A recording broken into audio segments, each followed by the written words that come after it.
Little special edition, y'all. Special edition of the Politics podcast. We are watching the Democratic debate. Let's go ahead and bring it in right now. Multinationals that pay zero taxes. You know what we're going to do? We're going to end that loophole. They are going to pay their fair share of taxes. We're going to use that money to rebuild our infrastructure and create up to 13 million jobs. Can I work with corporations? Are there good corporations doing incredible cutting-edge research and development? Absolutely they are, and we should be proud of them. But on the other hand, there are many corporations who have turned their backs on the American worker, who have said, if I can make another nickel in profit by going to China and shutting down in the United States of America, that's what I will do. I will do my best to transform our trade policy and take on these corporations who want to invest in low-income countries around the world rather than in the United States of America. Senator Sanders, thank you. And with that, we are going to take... Bernie Sanders will do his best to make sure that low-income poor people in other countries are hurt so that low-income poor neighborhoods in our country can survive. Welcome, ladies and gentlemen. My name is Justin Robert Young. This is a Politics podcast that I was going to start anyway. We were going to just do the show, and then all of a sudden I realized there was a Democratic debate. I'm like, I'll just wait that out. So that way, right after the Democratic debate, I could go ahead and just do the show. And then all of a sudden I see on Twitter, folks, Bernie and Hillary, they're trading paint. They're actually having themselves a good time. They're getting all up in each other's craw. Hillary just went on ahead and said, hey, listen, man, say what you're going to say. Quit trying to front. Quit trying to start puffing your chest up and act like you got some stuff. I heard what you said. Why don't you say it to my face? So Bernie didn't. I mean, he basically... Hillary says to Bernie, it is time to stop this artful smear. When will we in this nation stop picking on the defenseless Clintons? Oh, my Lord, for decades, we've watched these poor Clintons just be beaten up and bullied by so many other people. Oh, man, the artful smears that are laid against them are just myriad and legion. Will somebody please think of the Clintons? I mean, listen, this is the double-edged sword for Hillary, by the way. You know, you can't have this gigantic legacy of work, right? They've got work. They've done stuff before. This is what they've worked their entire careers to have. They've got a political legacy and a dynasty, the likes of which is enviable in modern American politics. And aside from the Bushes, is effectively the gold standard. But you can't have that unless you want that to be criticized. And there's plenty to criticize. We've just watched the end of the back and forth about Hillary on Wall Street. Hillary in Wall Street. Hillary took money from Wall Street. Hillary spoke to Wall Street. When will Hillary release her transcripts in what she said to Wall Street? Which is just an insane, it's the best thing for Hillary. In fact, she should be pissed off that Chuck Todd asked her that, and she didn't just come out with that on the stump. Because I'll guarantee you she'll release the transcripts. She'll say, yeah, no, fine. She gave a stump speech where she talked about leadership and she talked about going out and talking to people. Like, that's not a big deal. Like, that's not something that is going to be odd or hurtful for her. We have here in the in the chat room, Dubaggio says, here's the funny thing about GW policies he started, Obama continued, they're all the same. Now, the funny thing with Obama's policies is that Hillary has found, and you're going to see this, and this is hilarious because the Clintons and the Obamas hate each other, that Hillary's pathway to the White House, the most favorable thing about her is that people find her most likely to continue Obama's policies, and they find Bernie to be a less than safe way to do that. Let's go ahead and get back to this here debate. National security. And Secretary Clinton, we're going to start with you. There are more than 4,000 American troops back in Iraq right now as part of the fight against ISIS. It has been 15 straight years of wars and multiple deployments for America's military families who have borne such a disproportionate burden. Is President Obama right to keep escalating the number of U.S. troops that's fighting ISIS right now? Well, I think what the president understands and what he's trying to do is that we have to support the Arab and Kurdish fighters on the ground who are actually doing the fighting. I agree with the president. I've said myself, we will not send American combat troops back to either Syria or Iraq. That is off the table. But we do have special forces. We do have trainers.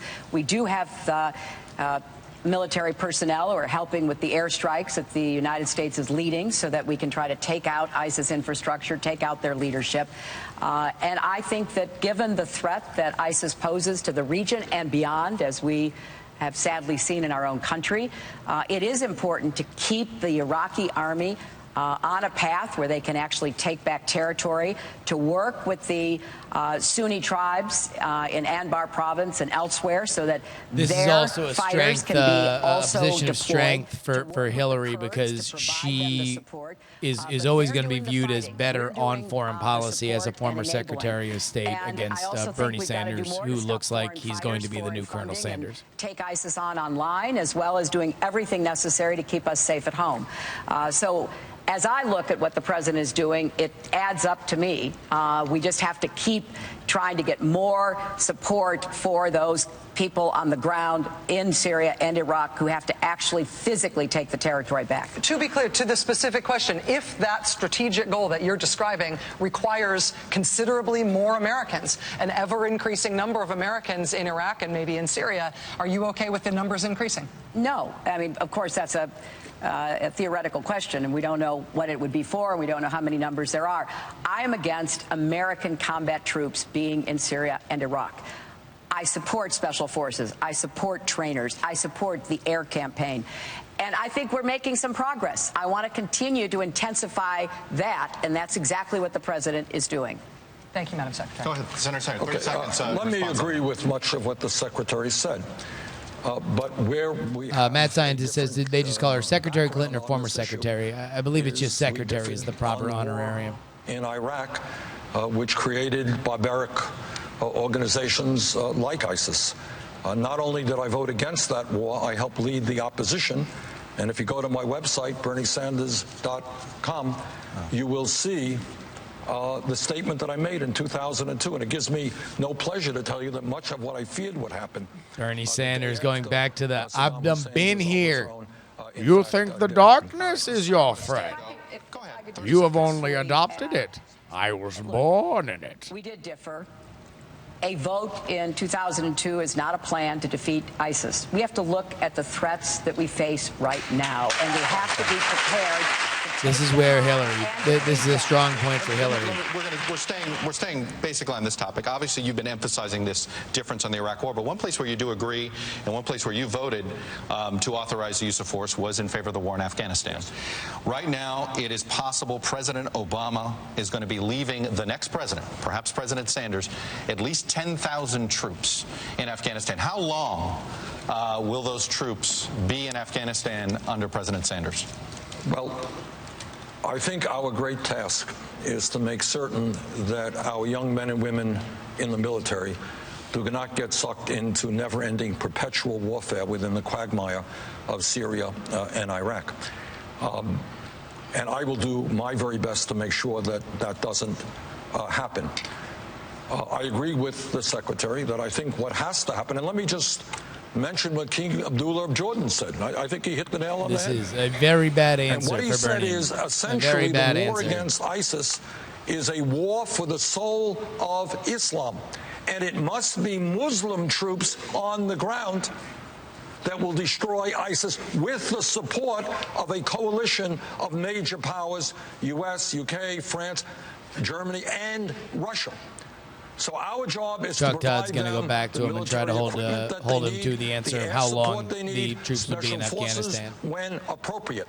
Where, by the way, they're not fighting ISIS. For a dozen different reasons, not the least of which is that ISIS would like American combat troops on the ground so they can reach out to the Muslim world and say, look, we're taking on those terrible Americans. The combat on the ground must be done by Muslim troops with our support. We must not get involved in perpetual warfare in the Middle East. Can you address the question on Afghanistan? I mean, that is the answer. How long are these troops going to be there? If President Obama leaves you 10,000 troops, how long do you think they're going to be there? Well, you can't simply withdraw tomorrow. I wish we could, and allow, you know, the Taliban or anybody else to reclaim that country. But what we must do, and what we have seen in recent months, is some progress in Iraq, where finally the Iraqi army, which has not been a particularly effective fighting force, retook Ramadi. ISIS has lost, I think, 40% of the territory that it held in the last year. Hopefully, and you know, one can't predict the future, that maybe our training. Yeah, no, he doesn't. I mean, he's very, very weak on foreign policy, and that's where Hillary's smart. Hillary wants to continue to make this an argument about foreign policy. Oh, look at her smiling like the cat that ate the canary. Afghanistan right now than what we were talking about with Iraq. Absolutely. The president decided to leave more troops than he had originally planned in Afghanistan. We have a very cooperative government there with Ashraf Ghani and his top. Oh, she's going to name everybody she knows in Afghanistan. Abdullah, and they are doing their very best. My friend Abdul, who works at the Shame Ice stand that I love to go to. Afghan territory. And I would have to make an evaluation based on the circumstances at the time I took office as to how much help they continued to need, because it's not just the Taliban. We now are seeing outposts of, you know, fighters claiming to be affiliated with ISIS. So we've got this arc of instability from North Africa to South Asia, and we have to pay close attention to it, and we have to build coalitions, something that I did to take on the Iranian nuclear program, and what I will do as president to make sure that we defeat these terrorist The other networks. checkmate that Bernie's in with this is that he can't just go wholesale attacking the foreign policy of the Obama administration, because that's fairly popular. And it doesn't sound like all the time that foreign policy is a priority, other than when you're asked about it, you say you're going to crush ISIS, as you said last night and earlier. You have not proactively laid out a foreign policy doctrine yet. Why? No, that's not quite accurate. I did give a speech at Georgetown where I talked about democratic socialism and foreign policy. Maybe I shouldn't have combined the two in the same speech, because the foreign policy part of it didn't get much attention. So let me take this opportunity to give you a very short speech here on the issue. I think, while it is true that Secretary and I voted differently on the war in Iraq, what is important is that we learn the lesson of the war in Iraq. And that lesson is intrinsic to my foreign policy, if elected president, is the United States I would not go into a time machine and vote for the war in Iraq. Be the policeman of the world. We are now spending more, I believe, than the next 8 countries on defense.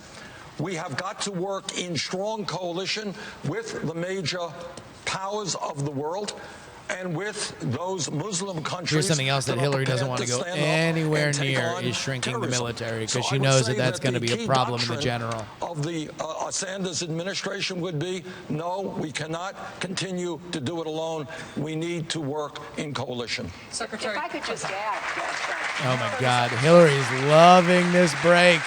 She's like this mother right here. Security experts, military intelligence experts issued a very concerning statement about Senator Sanders' views on foreign policy and national security, pointing out some of the comments he has made on these issues, such as inviting Iranian troops into Syria to try to resolve the conflict there, putting them right on the doorstep of Israel, asking Saudi Arabia and Iran to work together when they can't stand each other and are engaged in a proxy battle right at this moment. So I do think questions have been raised and questions have to be answered, because when New Hampshire voters go on Tuesday to cast your vote, you are voting both for a president and a commander-in-chief. And there is no way to predict what comes in the door of that White House from day to day that can pose a threat to the United States. Man, Bernie needs it. Bernie's looking for the bell, man. Bernie's like, listen, can we just please stop talking about this? We need to stop talking about foreign. I would like to talk about what I had for lunch. It was a very nice tuna sandwich. Concede that Secretary Clinton, who was Secretary of State for 4 years, has more experience. That is not arguable in foreign affairs. But experience is not the only point. Judgment is. And once again, back in 2002, when we both looked at the same evidence about the wisdom of the war in Iraq, how are we going to go back to this war in Iraq vote, man? In terms of Iran and in terms of Saudi Arabia, of course they hate each other. That's no great secret. But John Kerry, who was, I think, doing a very good job, has tried to at least get these people in the room together, because both of them are being threatened by ISIS. Well, let me just add that, you know, I've said this before. He needs to attack her foreign policy. He needs to attack her record as Secretary of State. That's the problem. Senator Obama at the time, he turned to me to be Secretary of State. And when it comes to the biggest counterterrorism issues that we faced in this administration, namely whether or not to go after bin Laden, I was at that table. I was exercising my judgment to advise the president what to do on that, on Iran, on Russia, on China, on a whole raft of issues. Because I know from my own experience that you've got to be ready on day one. There is just too much unpredictable threat and danger in the world today, you know, to try to just say, wait, I'll get to that when I can. That is just not an acceptable approach. Secretary Clinton, at the last Democratic debate in Charleston, I want to get specific here. Senator Sanders called for moving as aggressively as we can to normalize relations with Iran. Your campaign has criticized him for saying that. Now that he's standing next to you here on this stage, can you explain why the U.S. shouldn't try to normalize relations with Iran, in your view? Absolutely. You know, I did put together the coalition to impose sanctions. I actually started the negotiations that led to the nuclear agreement, sending some of my closest aides to begin the conversations with the Iranians. I'm very pleased we got that nuclear agreement. It puts a lid on the nuclear weapons program. We have to enforce it. There have to be consequences attached to it. But that is not our only problem with Iran. We have to figure out how to deal with Iran as the principal state sponsor of terrorism in the world. They are destabilizing governments in the region. They continue to support Hezbollah and Hamas in Lebanon against Israel. A lot of the work that we have to do is going to be incredibly hard. If Hillary mentions 50 different countries, she gets a free pizza. Just as I did with imposing the sanctions, you have to get action for action. If we were to normalize relations right now, we would remove one of the biggest pieces of leverage we have to try to influence and change Iranian behavior. The president doesn't think we should. I certainly don't think we should. I believe we have to take this step by step to try to rein in Iranian aggression, their support for terrorism, and the other bad behavior that can come back and haunt us. Who said that I think we should normalize relations with Iran tomorrow? I never said that. I think we should move forward as quickly as we can. And you're right. They are a sponsor of terrorism around the world, and we have to address that. But, you know, a number of years ago, people were saying normal relationship with Cuba, what a bad and silly idea. They're communists. They are our enemy. Well, guess what? Change has come. So please don't suggest that I think we normalize relations with Tehran tomorrow. We don't. But I would like to see us move forward, and hopefully someday that will happen. And I would say, if I might, Madam Secretary, and you can correct me if I'm wrong, when you ran against Senator Obama, you thought him naive because he thought it was a good idea to talk to our enemies. I think those are exactly the people you have to talk to and you have to negotiate with. Well, Senator, let me just correct the record. Oh, there we go. Oh, there we go. It's like, oh, I remember. People don't as I certainly forget. recall, the question Hashtag was people don't forget. to meet with without conditions. And you're right, I was against that. I was against it then. I would be against it now. Okay. Part of diplomacy, the hard work of diplomacy, is trying to extract whatever concessions you can get in giving something the other side wants. Of course, you've got to try to make peace with and work with those who are your adversaries, but you don't just rush in, open the door, and say, here I am, let's talk and make a deal. No, That's not the way it works. I think President Obama had the right idea, and the bottom line is... Had the right idea. Of course, there have to be conditions, but of course, it doesn't do us any good to not talk with our adversaries. We set the conditions on Iran. We worked hard to get them established and to be enforced, and then we talked. All right, that's let's talk exactly the right sequence, and that's what I did with the president. So he and I were on the very same page. And just to set the record straight, I very strongly supported the agreement, which makes certain that Iran does not get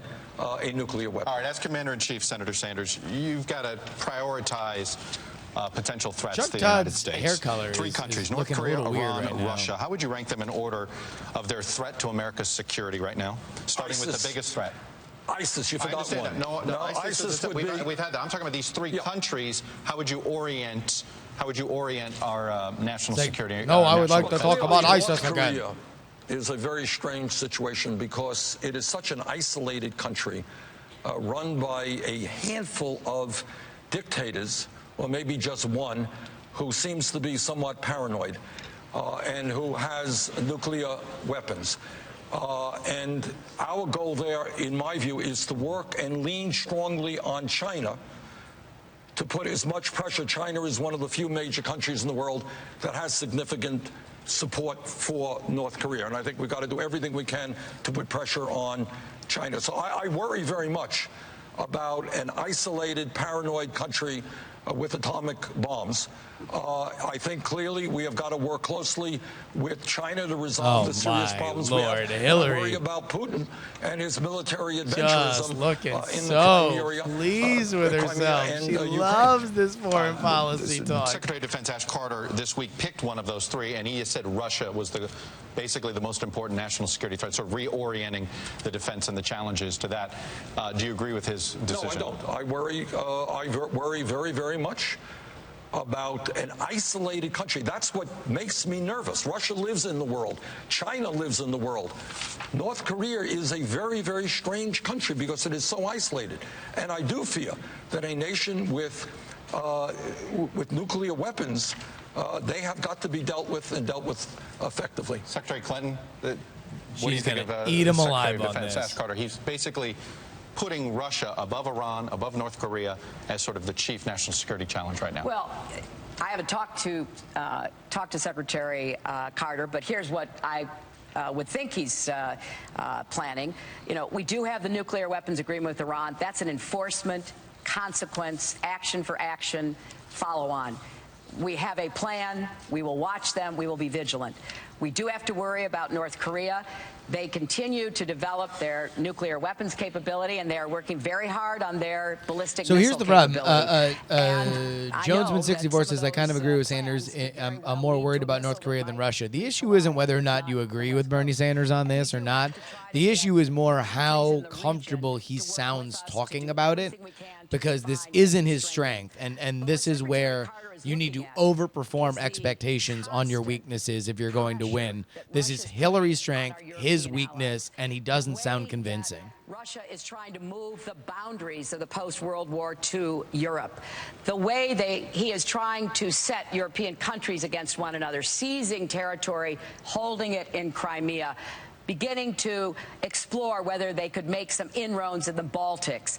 We know that they are deeply engaged in supporting Assad because they want to have a place in the Middle East. They have a naval base. They have an air base in Syria. They want to hang on to that. And I think what Secretary Carter is seeing, and I'm glad he is that we've got to get NATO back working for the common defense. We've got to do more to support our partners in NATO, and we have to send a very clear message to Shit Putin. Flock says, I agree. Kim Jong-un is watching this right now with a smile on his face. Kim Jong-un is watching a Charles Barkley montage on YouTube. Like, he's not watching this. Armor in, put more money from the Europeans in, so they're actually contributing more to their own defense. Thank you both. Rachel. Secretary Clinton, I want to ask you about a national security issue that is closer to home. There are thousands of veterans, over 100,000 veterans living in the state of New Hampshire. Either one of you is nominated as the Democratic Party's nominee. You will likely face a Republican opponent in the general election who wants to privatize or even abolish big parts of the VA. It's a newly popular idea in conservative politics. How will you win the argument on that issue, given the problems that have been exposed at the VA in the last few years? What's your argument that the VA should still exist and should not be privatized?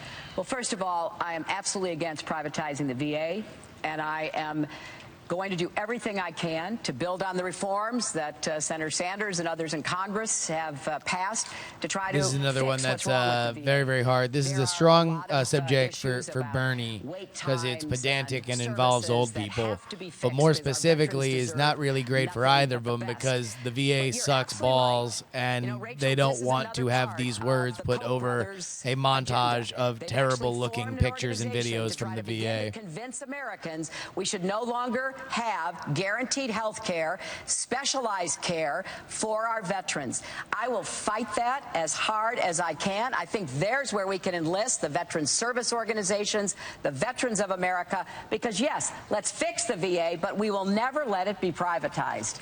And that is a promise. Senator Sanders, you as a congressional leader on veterans issues in the Veterans Committee, you've worked in a very bipartisan way with Senator John McCain and others on veterans issues. Right. Is that the right contour of the fight, the way Well, she's let me talking agree. about this issue? You know, as the Secretary knows, I had the privilege and the honor of chairing the Senate Committee on Veterans. Oh, by the way, just to go back real quick to the foreign policy thing, that would have been the opportunity for Bernie Sanders to bring up her emails.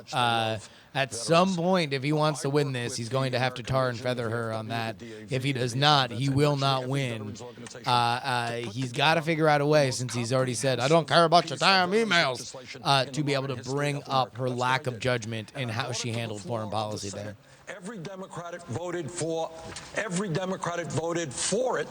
I got 2 Republicans. We ended up with 56 votes, and I couldn't get the 60 votes that I needed. That is pathetic. This was legislation supported by all of the veterans organizations addressing many of the serious problems that veterans face in health care and in how we deliver benefits to them. So Republicans talk a good game about veterans, but when it came to put money on the line to protect our veterans, frankly, they were not there. What I did next, Rachel, is I had to retreat a little bit. I had to compromise. I did work with John McCain. I did work with Jeff Miller over in the House, and we put together not the bill that I wanted, but probably the most comprehensive VA health care bill in the modern history of this country. Secretary Clinton is absolutely right. There are people, Koch brothers among others, who have a group called Concerned Veterans of America, funded by the Koch brothers. Koch brothers, by the way, want to destroy Social Security, Medicare, Medicaid, every governmental program passed Chief since Pop, the go after 1930s. the Koch brothers at a there are Democratic people out there debate. who want to privatize it. Last point that I make, I had a hearing.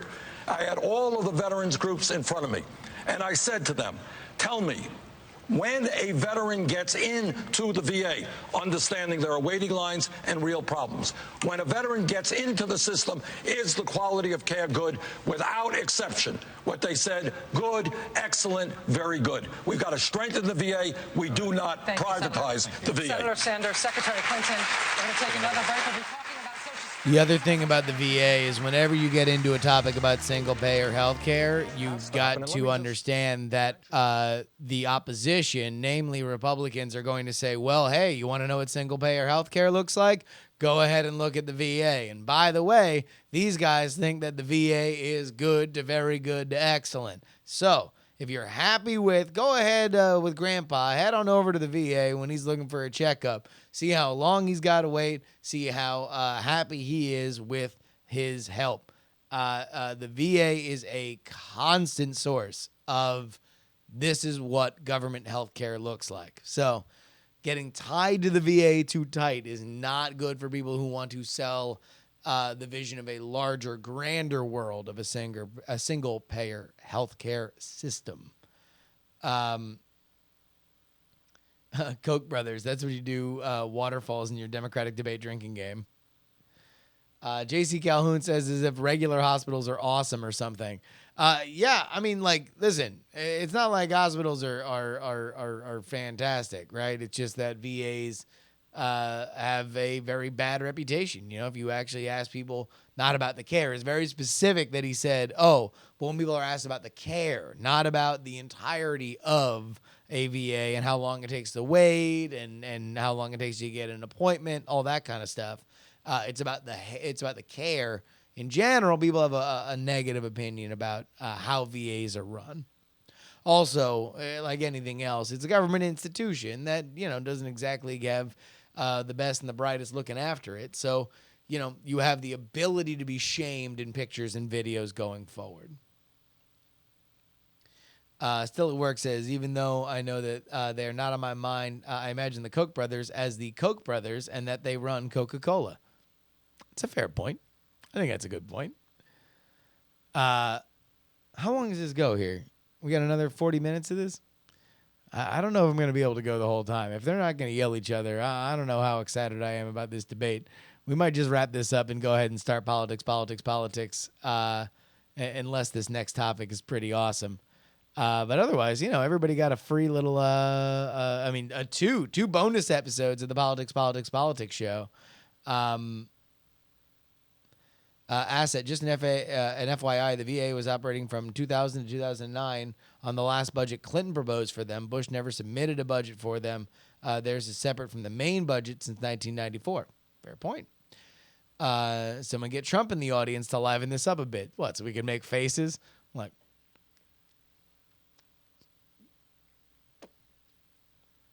maybe. That would be good. It would be good if he just had just Trump's faces. Just no mic, just a camera on his face. That would be pretty rad. Let's go ahead and look at Twitter here. Greg Gutfeld, formerly of the Red Eye program, says yelling about the Koch brothers. This is not a debate. It's a midnight call-in hour.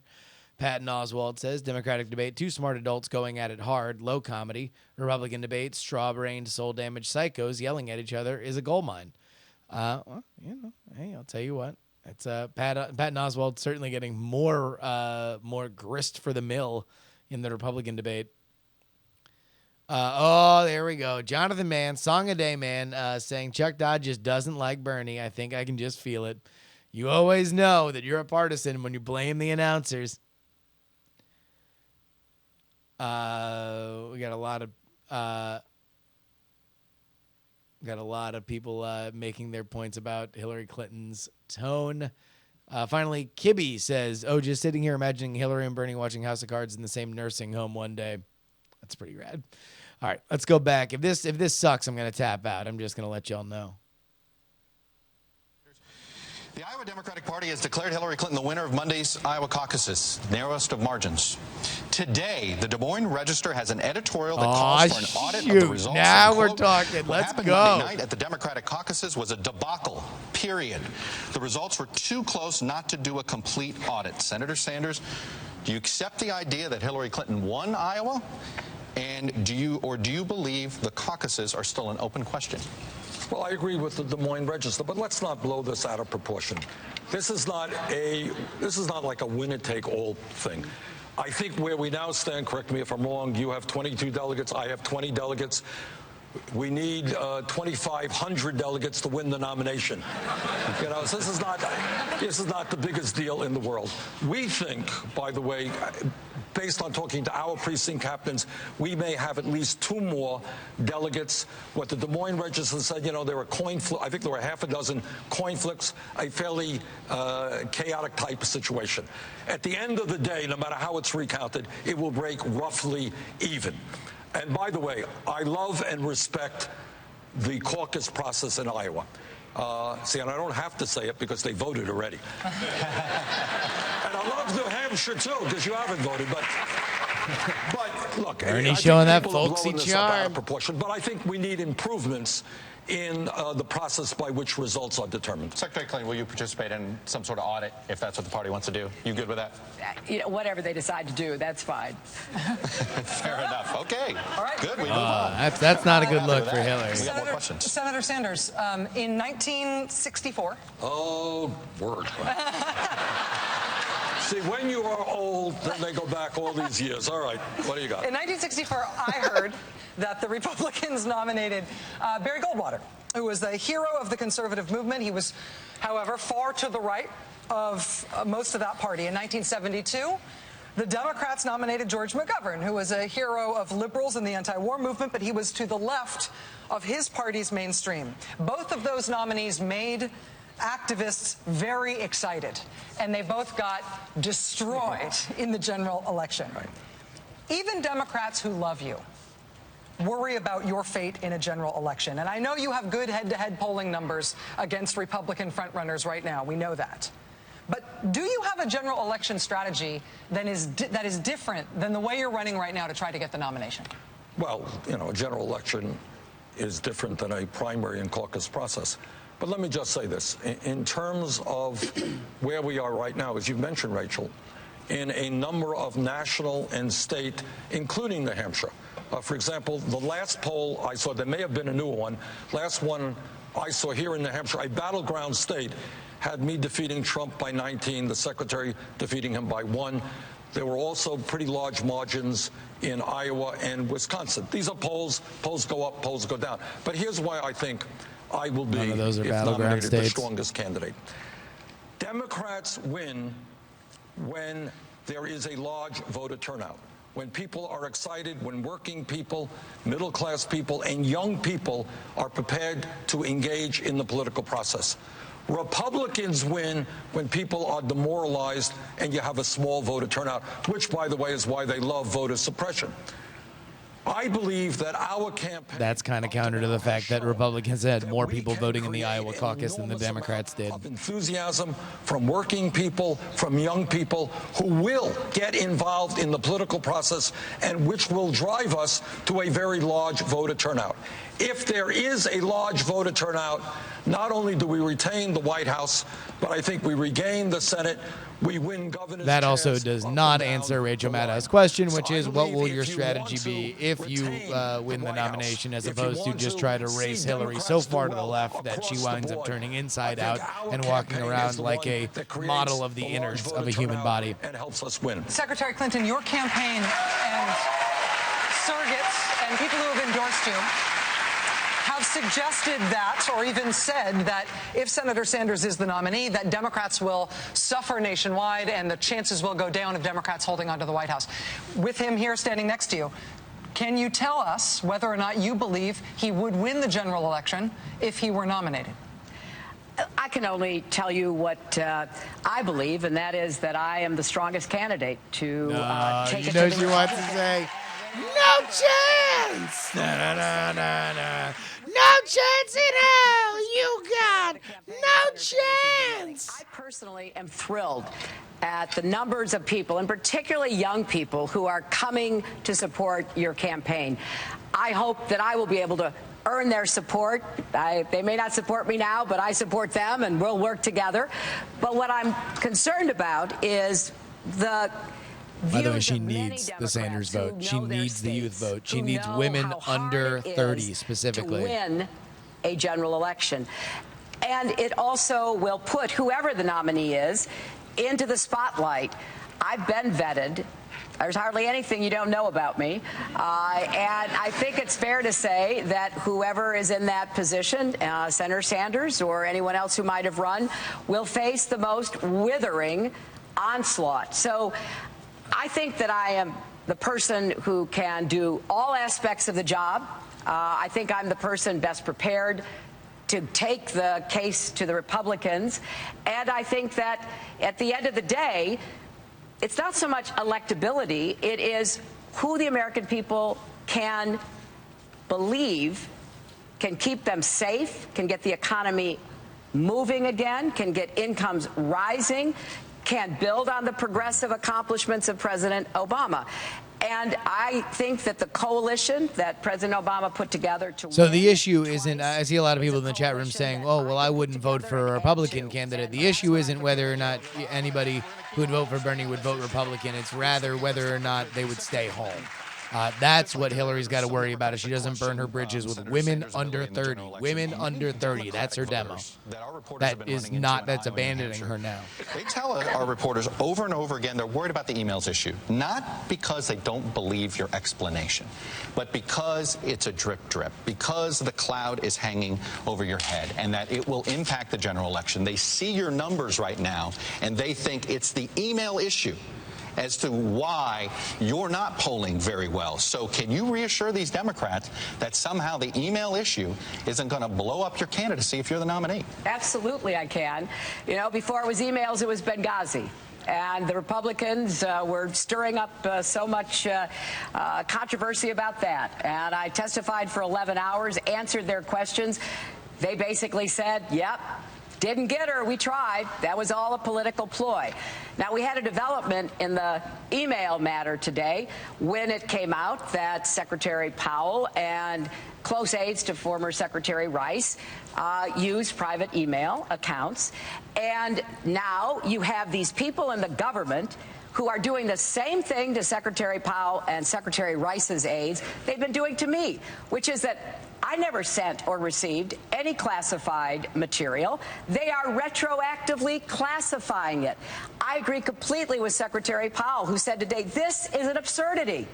And so I think the American people will know it's an absurdity. I have absolutely no concerns about it whatsoever. All right, Madam Secretary, there is So she has no concerns about it whatsoever. FBI investigation That could into be this matter about how you may have handled classified material.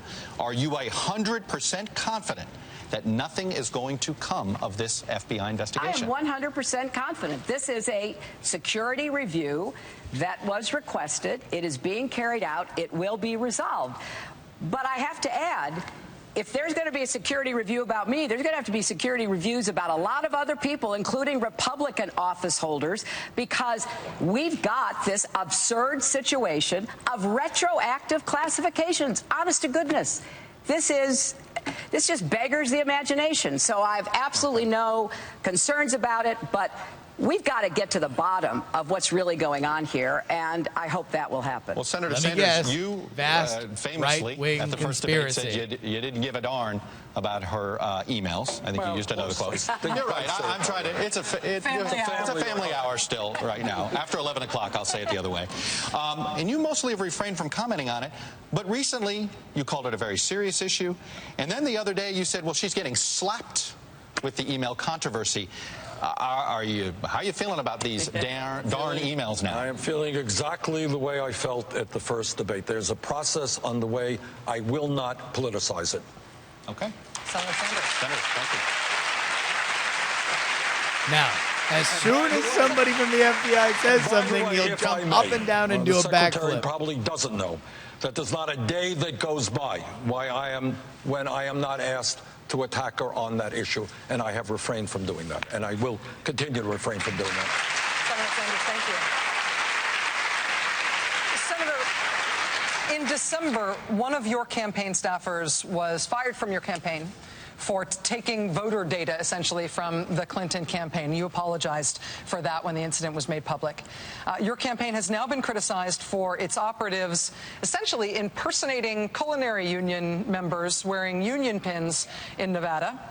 And the Nashua Telegraph has complained recently that you falsely implied in an advertisement that they had endorsed you when they did not. None of these issues, obviously, is the end of the world, but they all are of a piece.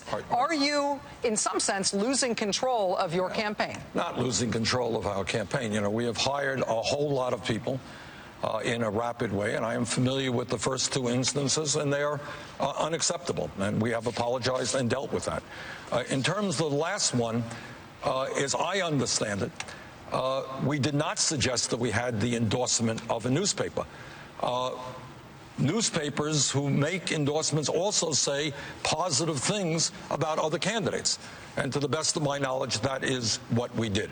So we never said that somebody, a newspaper, endorsed us that did not. What we did say is, blah, blah, blah, blah, was said by the newspaper. Just to follow up on that, the title of the ad in question was endorsement. But that was only that was not to be on television. That's an important point. That was just something, as the secretary knows, you put titles on ads and you send them out.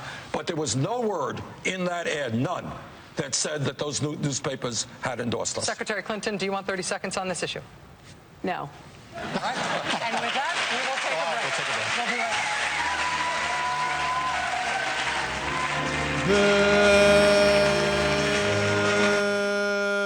Boo! Boo! Punch each other! Punch each other in the genitals! Punch! Punch! All right, I'm going to shut this down. That was, I think, the most exciting that we're going to get. We'll start right back up with Politics. This has been a free edition of the Politics podcast. If you're watching live, we'll be literally right back. I think there were half a dozen coin flips, a fairly chaotic type of situation. At the end of the day, no matter